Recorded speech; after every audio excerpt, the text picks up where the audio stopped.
ఓం నమో వెంకటేశాయ.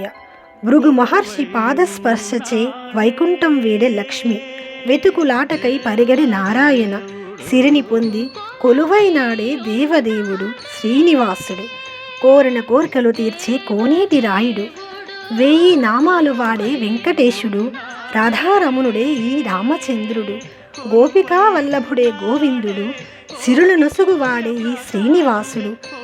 మోకాలు మెట్లెక్కి మెట్టు మెట్టికి దండమెట్టి తల నీలాలు ఇచ్చేము, మొక్కులు చెల్లించేము, కోనేటిలో మునిగేము, పొర్లు దండాలు పెట్టేము, 2 చేతులు పైకెత్తి గోవిందా గోవిందా అని మొక్కేము. వెంకటేశ్వర స్వామి సన్నిధి 1000 నామాలతో పిలువబడి 4 వేదాలతో నడిచే నిధి, ధర్మదేవత పాదపీఠమై నిలిచిన పెన్నిది. ఓం నమో వెంకటేశాయ.